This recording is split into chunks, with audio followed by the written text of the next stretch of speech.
Kabanata 8. Natapos na nga ang pangalawang pagbabalik sa nakaraan. Idinilat ni So Yun-hyun ang kanyang mata at napansin niyang ito ang parehong kagubatan na nasa ascension path.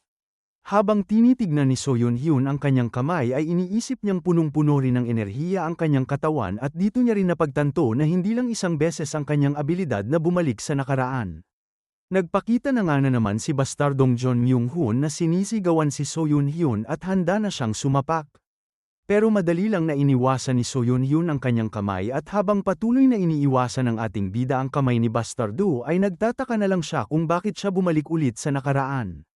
Kahit na alam niyang magandang bagay ang katawan na punong-puno ng enerhiya at ang pagkakataon na makakuha ulit ng oportunidad ay hindi niya pa rin maiwasan na manghinayang sapagkat papaano na lang ang lahat ng mga napagtagumpayan niyang ginawa sa nakaraang 50 taon. Naghihingalo na si Bastardo na tinawag niya pang Bastardo si So Yun-hyun at sinisisi niya ulit siya sa lahat ng nangyayari sa kanila. Ang pagbabalik sa nakaraan o tinatawag din na regresyon. Tinanong na lang ni So Yun-hyun kung isa ba itong magandang abilidad at agad niyang sinagot ang sarili niya na hindi. Sapagkat isa itong sumpa na tinatanggihan ang kahulugan ng buhay. Alam ng ating bida na mapagpasalamat na oportunidad ang ilang beses na pagbabalik sa nakaraan pero papaano na lang kung habang buhay itong mangyayari sa kanya. Siya ay makukulong sa gulong ng kapalaran kung saan mapipilitan siyang magpaligoy-ligoy na pagdusahan ang kanyang buhay hanggang sa katapusan ng panahon. Tsaka hindi niya na rin makakasalamuha ang mga dating tao na kakilala niya sa mga nakaraang buhay niya. Ang mga taong nasa harapan niya ngayon ay mga nilalang lamang na may kaparehong itsura sa mga taong kakilala niya sa nakaraang buhay niya. Ang Kim Young-hoon na trinato niyang kapatid niya sa nakaraang buhay niya ay hindi na nabubuhay sa mundong ito. Sinabihan na lang ni So Yun-hyun si bastardong John Myung-hoon na kumalma siya dahil wala lang din silbing magalit at isa pa ay siya naman dapat ang inatasan na magmaneho ngayong araw. Binalaan niya rin si bastardong section chief bago niya siya pinwersa na magmaneho na hindi siya nakatulog kahapon ng gabi dahil sa lahat ng trabaho na binigay sa kanya ni Bastardo. Tinanong niya rin kung papaano niya maiiwasan ang papalapit na pagguho ng lupa sa isang masikip na kalsada kaya sinabihan niyang huwag nang manisipa ng iba si Bastardo at isipin na lang nila kung ano ang mga kailangan nilang gawin. Wala lang imik si bastardong John Myung-hoon na nagpapawis na agad kahit na wala man lang ni isa sa sapak niya ang tumama kay So Yun-hyun. Direktang sinabi na agad ni So Yun-hyun kay Direktor Kim na maghahanap siya ng lugar na pagtutulugan nila bago pa lumubog ang araw kaya inutusan niya silang lahat na hanapin ang sasakyan na ginamit nila o maghanap sila ng daan papaalis sa kagubatan na ito. Kapag lumubog na ang araw ay gagawa siya ng apoy kaya ibig sabihin ay kailangan na nilang bumalik. Sa kalagitnaan ng gabi ay napatanong na lang si So Yun-hyun sa sarili niya kung may punto pa ba na makipag-ugnayan sa mga taong ito sapagkat mag-isa lang din siya sa huli. Ang ikinatatakot niya ay ang walang katapusang pagbabalik niya sa nakaraan kaya inisip niyang kailangan niyang alisin ang abilidad niyang ito. Napatanong na lang si So Yun-hyun kung mawawala ba ang abilidad na ito kapag bumalik siya sa mundong Earth, dahil napansin niyang palagi na lang siyang bumabalik sa sandaling napunta sila sa Ascension Path. Pero napatanong din siya kung paano siya makakabalik sa planetang tahanan niya. Hanggang sa naalala ni So Yun-hyun ang sinabi ng matandang cultivator na kapag nagbubukas ang Ascension Gate ay nawawala ang balanse sa nakapaligid na kalawakan kaya maaaring mahuli ang mga ordinaryong tao sa spatial storms. Dito niya napagtanto na may kaugnayan ang pagbubukas ng Ascension Gate sa rason kung bakit sila nahulog sa mundong ito kaya ang tanong na sumagi sa isipan ni So Yun-hyun ngayon ay kung paano nila gagamitin ang Ascension Gate para makabalik sa orihinal nilang mundo. Ang una niyang kailangan na gawin ay ang magpalakas sapagkat wala siyang mapagtatagumpayan kung mananatili siya bilang isang ordinaryong mortal. Kaya kailangan niya rin na maging isang ganap na cultivator na tulad ni Young-hoon. Sa sandaling magkaroon siya ng mas mahabang buhay sa pagiging isang cultivator ay pwede niya nang saliksikin ng mabuti ang Ascension Gate. Kaya ngayon ay napagdesisyonan ni So Yun-hyun na maging isang ganap na cultivator at layunin niyang pumunta sa Ascension Gate. Kinabukasan ay kumain na agad si So Yun-hyun ng halamang gamot at napansin niyang nagkaroon ng malakas na pagyanig ng chi ang nangyayari sa kanyang core. Wala siyang kaalam-alam sa kahit na anong paraan sa puso sa nakaraang buhay niya kaya wala ring silbi kapag kumain siya ng mga yellow bamboo roots dati pero sa tulong ng Dragon Vein Chi method na ginawa ni Kim Young-hoon para sa kanya ay pwede niya nang solusyonan ang mga nahaharangan na daanan ng chi sa kanyang katawan. Kaya nagsimula na ngang tumibok ng mas malusog ang kanyang puso. Nagpapawis na agad si Soyun-hyun at iniisip niyang hindi madaling lunasan ang isang katawan na nabababad ng mga preservatives na galing sa stress at mga pagkain sa labas. Pagkalipas ng ilang sandali ay mistulang may ginagawa siya sa kahoy at gamit ang bato ay natapos niya nang makagawa ng kahoy na parang patalim. Nag-ensayo si Soyun-hyun sa pag-indayog niya ng ginawa niyang espadang kahoy habang iniisip na sa nakaraang buhay niya ay isa lamang siyang pangkaraniwan na second-rate na martial artist pero dahil sa hindi na siya nag-e-ensayo nung malapit na siyang mamatay ay mas lumala lang ang kanyang kasanayan. Pero matagumpay niya pa rin na nagawa ang martial art niyang Severing Mountain Sword sapagkat nasa isipan niya pa rin ang lahat, kaya ang panahon lang ang basehan na mas lalakas pa siya. Napanood pala ni Direktor Kim ang ginawa ni Soyun-hyun kaya tinanong niya kung ano yun. Kung papaano niya hiniwa ang puno gamit lamang ng kahoy at kung ano ang lakas na ginamit ni Soyun-hyun. Pero inisip lang ni Soyun-hyun na ito ang lalaking magtuturo sa kanya kung paano maging isang cultivator kaya tinanong niya si Direktor Kim kung gusto niya bang matutunan ang teknik na ginawa niya. Hindi naman napigilan ni Direktor Kim na matuwa sa sinabi ni Soyun-hyun. Pero biglang may malaking paa ng halimaw ang sumira sa puno at may bunganga ng puting soro ang tumawag sa kanila na maruming tao. Nagpakita na nga ang dambuhalang soro na may 3 buntot na tinatawag din na Panginoon ng Kagubatan at tinanong niya ang 2 tao na ito kung bakit sila naglalakas loob na maglaro sa harapan niya. Kabanata 9. Tuluyan na ngang may tumalsik na dugo sa mga dahon dahil may sinakmal na naman ang dambuhalang lobo. Ang magagawa na lang ngayon ni Soyun-hyun ay lagyan ng presyon ang kanyang nerves para mabawasan ang sakit habang kinakagat ng soro ang kanyang braso. Alam niyang isa lamang siyang mahinang nilalang at totoo ito sa una at pangalawang buhay niya. Pinipigilan na lang siya ng mga katrabaho niya gamit ng boses nila habang naglalakad siya papalayo sa kanila at ngayon ay inaamin niya pa rin na isa lamang siyang mahinang nilalang sa pangatlong pagbabalik niya. Hindi pinakita sa kwento pero natapos na pala ang pangatlong pagbabalik ni Soyun-hyun sa nakaraan. Ipinangako niya sa nakaraang buhay niya na aabutin niya ang yugto ng 5 energies converge to the origin at maging isang ganap na cultivator. Pero kahit na tinuruan siya ng pinakamahusay na master sa loob ng 100 taon ay nahirapan pa siya na maging isang first-rate na martial artist. Alam niyang walang kwenta ang kanyang talento kumpara sa mga katrabaho niya. Dahil alam niyang hihingin lang din ng dambuhalang soro ang kanyang braso ay ginawa na ni Soyun-hyun ang kailangan niyang gawin. Hindi na rin nakapagtataka na ganyan ang magiging reaksyon ng mga katrabaho niya. Lumuhad na si Soyun-hyun na dumudugo pa rin ang parte ng katawan niya na pinutulan niya ng braso at iniabot niya na ang kanyang alay sa soro habang iniisip na kahit naabutin pa siya ng 1,000 taon o 10 beses pa nun ay hinding-hindi siya susuko. Natutuwa naman na ang Panginoon ng Kagubatan dahil marunong gumalang ang taong kaharap niya ngayon sapagkat siya pa mismo ang voluntaryong naghandog ng kanyang alay.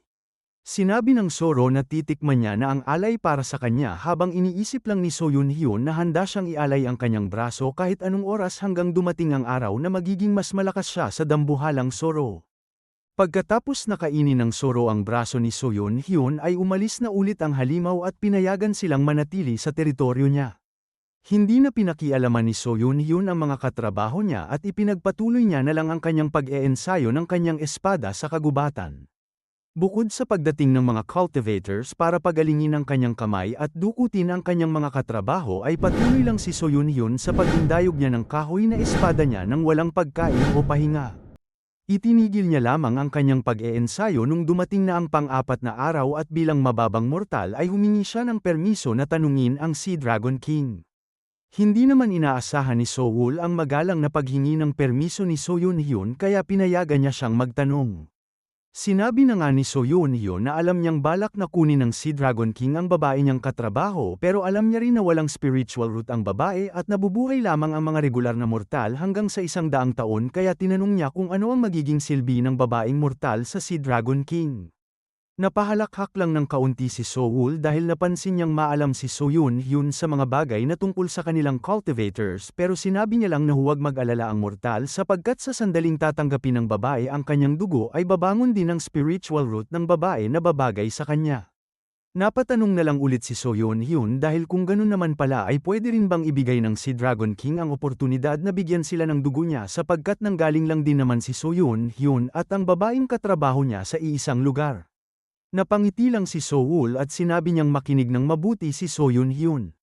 Binabalaan niya ang mortal dahil para na rin sa sarili niyang kapakanan na iwasan niyang magdemanda sa mga matataas ang antas na cultivator na tulad ni Soul. Ilang libong taon na silang nabubuhay at marami na silang nasaksihan at natutunan na hindi kayang intindihin ng mga mortal na tulad nila. Sapagkat isa siya sa mga mababait na cultivator kaya pinapatawad niya si Soyun Hyun pero dagdag niya rin na may mga kakaibang cultivators na matutuwang durugin sila na parang insekto sa sandaling nagkatinginan sila sa mata. Mas lalo pang ang lumakas ang bagyo sa kinaroroonan nila at lumipad na papalayo ang Sea Dragon King. Kinabukasan ay magalang na lumuluhod si Soyun Hyun sa matandang cultivator at sinabi niya rin na walang spiritual root ang babaeng katrabaho niya kaya tinanong niya kung paano naging kwalipikado ang babae na maging disipulo ng matanda. Sinabi lang ng matandang cultivator na meron siyang tableta na hindi mabibili ng kahit gaano karaming salapi na may kakayahan na bangunin ang espiritual na pandaman ng isang tao at ang kahit na sinong mortal na lulunok ng tabletang ito ay magkakaroon ng oportunidad na maging isang cultivator. Ikinabigla na lang ni Soyun Hyun nung nalaman niyang meron pa palang ibang paraan para maging isang cultivator. Sinabi rin naman ng matanda na pwede rin na mag-ensayo sa martial arts ang isang mortal para makuha ang 5-element spiritual root pero ang daan na yun ay masyadong matagal at magkakaroon lang yun ng pangkaraniwan na resulta. Ginamit na naman ng matandang cultivator ang abilidad niya na magbukas ng dimensional rift para paalisin na sila Soyun Hyun at Director Kim dahil wala na raw siyang pakialam sa kanila. Sumisigaw lang na naman sa lungkot ang babaeng katrabaho ni Soyun Hyun pero idinilat na ni Soyun Hyun ang kanyang mata habang nakasabit ang katawan niya sa sanga ng puno. Inobserbahan niya ang kanyang paligid at may nakita siyang malapit na syudad kung saan nalaman niya rin agad na napunta sila sa timog kanluran ng Yanggu. Pareho lang din ang ginawa niya sa nakaraang buhay at pangalawang buhay niya kung saan naglakbay sila ni Yang Hon sa buong Yanggu. Kabisado na ni Soyun Hyun ang buong lugar na parang likod lang ng kamay niya dahil 100 taon nang iginugol niya para lakbayin ang buong Yanggu. Ginising niya si Director Kim at ipinunta niya siya sa pinakamalapit na syudad, at ipinaliwanag niya na rin ang sitwasyon nila. Napansin ni Soyun Hyun na naguguluhan si Director Kim pero tinanggap din naman agad ng katrabaho niya ang bagong realidad. Maya-maya lang ay nakarating na sila sa syudad ng Hobok at ibinenta agad ni Soyun Hyun ang nakuha niyang mga halamang gamot sa Ascension Path para bumili ng maliit na bahay. Itinuro niya kay Director Kim ang lengguwahe ng mundong ito at pati na rin ang Severing Mountain Blade na ginawa niya sa pangalawang pagbabalik niya na base sa Severing Mountain Sword para bumagay ang martial arts sa sandata na ginagamit ni Director Kim. Tahimik lang si Soyun Hyun na nawawala na ng motibasyon dahil nakamit agad ni Director Kim ang yugto ng 3 flowers sa loob ng 3 buwan ng pag-eensayo ng martial arts. Samantalang siya ay kailangan pa niyang gamitin ang 2 buhay niya sa pagsasanay para lang halos abutin ang pagiging first-rate na martial artist. Hindi mapigilan ni Director Kim na matuwa habang naglalabas ng enerhiya ang kanyang katawan na sinabing ngayon ay parang kaya niya na ring talunin si Soyun Hyun. Napangiti lang si Soyun Hyun at inisip niya na lang na ang lalaking kaharap niya ngayon ay hindi si Yang Hun na trinato niyang sarili niyang kapatid sa nakaraang buhay niya. Ang natutuwang lalaking ito na napupuno raw ng lakas ay maraming beses na mas bata ang mentalidad kumpara sa kanya kaya kung pagbabasehan lang ang edad ng mentalidad ay kasing tanda niya na ang lolo ni Director Kim. Napagdesisyonan niya na rin na huwag samahan si Director Kim sa buhay na ito. May iniabot si Soyun Hyun na libro kay Director Kim at sinabi niyang simula ngayon ay mamumuhay na sila ng magkahiwalay. Halatang ayaw ni Director Kim na mawalay kay Soyun Hyun kaya tinanong niya kung may nagawa ba siyang mali o kung may rason ba si Soyun Hyun para sabihin yun. Hindi makatingin ng maayos si Soyun Hyun kay Director Kim dahil sa unang pagbabalik niya sa nakaraan ay naging leader ng Martial Alliance si Yang Hun pero nawalan siya ng pag-asa pagkatapos talunin ng mga cultivators. Hindi rin gaano naiiba ang pangalawang pagbabalik niya. Ginawa ni Yang Hun ang record of gazing cultivation and exceeding martial arts pagkatapos niyang pagbutihin ang dating record of transcending cultivation and exhausting martial arts, at kinalaban niya ang mga cultivators. Pero hindi niya na kayang talunin ng mga mas malalakas na cultivators at sumuko na lang siya na iniwanan ang landas ng martial arts at nawala para maging isang cultivator. Kaya nakakasigurado si Soyun Hyun na parehong kaganapan lang din ang mangyayari sa buhay niyang ito at ayaw niya nang masaksihan pa ang mukha ni Yang Hun na punong-puno ng kawalan ng pag-asa.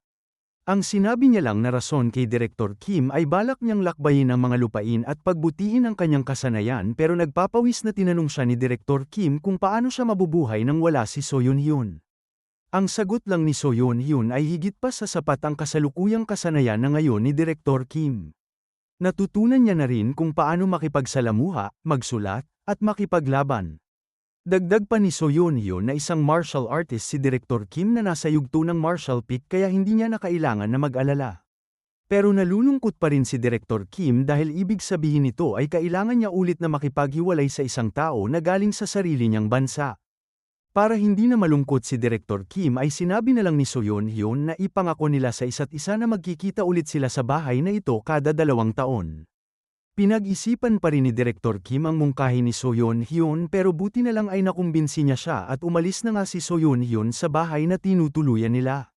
Pagkalipas ng panahon ay may isang matangkad na lalaki na may hawak ng sibat ang sinisigawan na tinatanong ang isang tao kung bakit siya pumunta dito sa Hall of Eight Respects. Magalang na niyuko ni Soyeon Hyun ang kanyang ulo at hiniling niya na makipagtunggalian pero tinawanan lang siya ng lalaking nagbabantay na sinabing hindi pwede ang sinu-sino lang na maghamon sa Hall of Eight Respects. Hindi napansin ng nangaasar na nagbabantay ang kilos ng lalaki na kaharap niya kaya mabilis na nahiwa ang bakal na dulo ng kanyang sibat at pati na rin ang kanyang damit. Natatakpan ang mukha ni Soyeon Hyun ng kanyang anino at ibinalik niya na ang kanyang espada sa lagayan nito. Seryoso ang kanyang ekspresyon na tinanong na rin ng nagbabantay kung mukha ba siyang sinu-sino lang. Kabanata 10. Kapansin-pansin ng marangyang mga kabahayan ng Hall of Eight Respects at pinapasok na ng babae si Soyeon Hyun na hinihintay na raw ng leader ng kanilang sekta. Sinamahan ng babae si Soyeon Hyun at pagdating niya sa pinuntahan nila ay hinihintay na pala siya ng leader sa plataporma. Nakaupo na rin ang mga disipulo sa gilid para panoorin ang tunggalian nila. Nagtataka ang leader kung sino ang bisita nila nung narinig niyang isang first-rate na martial artist ang naghamon sa kanya pero hindi niya inaasahan na isang bata pa ang lalaki na haharap sa kanya. Magalang na binati ni Soyeon Hyun ang sect leader ng Hall of Eight Respects at pinuri pa ng leader ang kanyang chi. Ibinalik lang ni Soyeon Hyun ang pagpuri sa kanya at bilang isang kapwa martial artist na kulang daw ng karanasan ay humihingi siya ng aral sa kaharap niya ngayon. Napatahimik lang ang leader ng sekta at inilabas niya na ang kakaiba niyang sandata na nunchuck. Iniindayog niya ito sa harapan niya at sinabi niya nang siya na ang unang gagalaw. Sumugod na ang leader at dahil sa lumiliko-liko ang kanyang sandata na nababalutan pa ng kanyang kulay asul na chi ay hindi na malaya ni Soyeon Hyun na napakalapit na pala ang tulis ng nunchuck sa mata niya pero mabuti na lang ay madali niya lang na ginamit ang kanyang espada para palihisin ang direksyon ng sandata. Hindi naman makapaniwala ang mga disipulo ng nanunood dahil hindi nila inaasahan na magagawa yun ni Soyeon Hyun sa nunchuck ng leader nila. Habang pinapaikot-ikot niya lang ang kanyang sandata ay napagtanto ng leader na nakamit na ni Soyeon Hyun ang yugto ng pagiging one with the sword kaya alam niyang nasa huling yugto na si Soyeon Hyun sa pagiging first-rate na martial artist. Napansin din naman ni Soyeon Hyun na sa isang sagupaan nila ay pinagsanib na ng leader ang kanyang martial art sa kanyang sandata. Kaya mas lalo pang lumaki ang ngiti ng leader dahil sa murang edad ni Soyeon Hyun ay magkapareho na sila ng yugto sa martial arts at pinuri niya pa siya na isang henyo. Pero napangiti lang din si Soyeon Hyun na iniisip na ang pagtawag sa kanya na isang henyo ay hindi niya tinatanggap na papuri. Alam niyang kamangha-mangha para sa kanila na nakamit niya ang yugtong ito sa murang edad lamang na wala pa sa edad na 30 taon at ang yugtong ito ay karaniwang nakakamit lamang ng iba pagkatapos nilang mag-ensayo ng ilang dekada. Pero alam niyang isa siya sa mga hangal na walang talento na pangkaraniwan lang na nahahanap kahit saan sa buong mundo sapagkat hindi siya binigyan ng kalangitan ng talento. Pero sa kabila ng kakulangan niya ng talento ay nakagawa siya ng yugto ng kapangyarihan sa martial arts na may kukumpara sa mga henyo. Sapagkat ang abilidad niyang bumalik sa nakaraan ay isang oportunidad para sa kanya kaya napagdesisyonan niyang kumilos na parang isang henyo. Ipinagbigay alam niya na nga sa leader na simula ngayon ay gagamitin niya na ang kanyang sword energy. Kaya ginamit na agad ni Soyeon Hyun ang Mountain Silver Sword, first form na tinatawag na Transcending Peaks. Madali lang itong iniwasan ng leader kaya ginamit na ngayon ni Soyeon Hyun ang second form na tinatawag na Entering Mountain, at sumunod ay ang third form na tinatawag na Ascending Vein. Pero nagseryoso na ang leader kaya nagliyab ang kanyang mata at nakahanda na rin ang tulis ng kanyang sandata. Gamit ng kanyang nunchuck na lumiliko-liko ang direksyon ay inatake niya ng ilang beses si Soyeon Hyun pero dinipensahan ng lahat ng mas batang martial artist ang mga tatama na sanang atake sa kanya. Napapatanong na lang din ng leader kung ano ang nakakatakot na sword art na ginagamit ni So Yun-hyun dahil hindi man lang tumatama ang atake niya. Patuloy lang siya sa kanyang atake pero patuloy lang din si So Yun-hyun sa pag-iwas niya. Ngayon naman ay ginamit na ni So Yun-hyun ang Shivering Mountain Sword, 7th form na tinatawag na Deep Mountain at napagtagumpayan niyang ang hiwain ang parte ng pisngi ng leader. Sa sobrang gulat ay napatayo na lang ang iba sa mga disipulo ng nanunood na para bang imposible ang nangyayari sa leader nila ngayon. Patuloy lang si So Yun-hyun sa paggamit niya ng Shivering Mountain Sword at ang ginawa niya naman ngayon ay ang 11th form na tinatawag na Cliff Edge na iniwasan lang ng leader. Napansin naman ng mga disipulo na hindi lang bilis kundi pati na rin ang espada ni So Yun-hyun ay nagtataglay ng napakalakas na puwersa. Ang sitwasyon ngayon ay si So Yun-hyun na ang umaatake at ang leader na ang dumedepensa na halatang nahihirapan na. Inisip na lang ni So Yun-hyun na oras na para tapusin ang laban nila. Ginamit niya na nga ang 12th form na tinatawag na Seven Lights Emerging Peak na nakagawa ng maraming paghiwa sa paligid kaya nagkapira-piraso na ang sandata na hawak ng leader na walang magawa kundi magulat na lang na katulad ng mga disipulo niyang nanunood. Sa sandaling dumapo si So Yun-hyun sa plataporma ay napaluhod na lang ang leader na nabitawan ang nasira niyang sandata na inamin ang kanyang pagkatalo habang hinahawakan ang kamay niyang dumudugo. Magalang lang ulit na niyuko ni So Yun-hyun ang kanyang ulo at nagpasalamat sa oportunidad na ito. Naglakad na nga siya papalayo sa platapormang punong-puno ng bakas ng kanilang labanan. Habang naglalakad din si So Yun-hyun sa buong syudad ay pinagtitinginan siya ng lahat ng mga babae at inisip niya lang na walang maling mangyayari sa kanya dahil sa ginawa niya. Habang tinitignan ang marangyang sekta na tinalo niya ay iniisip niya rin na ang Hall of Eight Respects ay miyembro ng Orthodox na kilala sa kanilang istrikto na pagsunod sa moral code kaya ang susunod niyang bibisitahin ay ang mga sekta ng unorthodox. Sapagkat sa paglalakbay niyang ito ay plano niyang abutin ang yugto ng Marshall Peak sa kasalukuyang buhay niya. Lumipas ang mga panahon at natapos niya nang bisitahin ang 4 pang mga sekta na katamtaman lang ang laki na nasa syudad ng Sukyung. Sa 4 ay natalo siya sa sekta ng Yunryu at sekta ng Wiyong pero nanalo naman siya sa mga sekta ng Jeju at Yugwul. At ngayon ay nasa sekta na siya ng Hojeng. Madali niya lang na natalo ang martial artist na nakauniporme ng kulay bioleta at napalipad ang lalaking yun sa harapan ng matandang nakaupo lang sa gilid.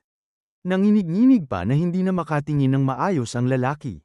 Tumatawa lang ang matanda na sinabing ang kaharap niya ngayon ay ang batang first-rate na martial artist na kamakailan lang ay nagsimulang maghamon ng mga tunggalian sa syudad ng Sukyung. Naobserbahan niya na raw ang kasanayan ni So Yun-hyun na magalang lang na niyuyuko ang kanyang ulo bilang pagbati sa matanda. Bigla namang may isa-isa na lumabas na mga kalbo sa isang silid at sinabi lang ng matanda na oras naman na para harapin ni So Yun-hyun ang 10 sa kanilang mga elders, kaya tinanong niya na kung handa na ba siya.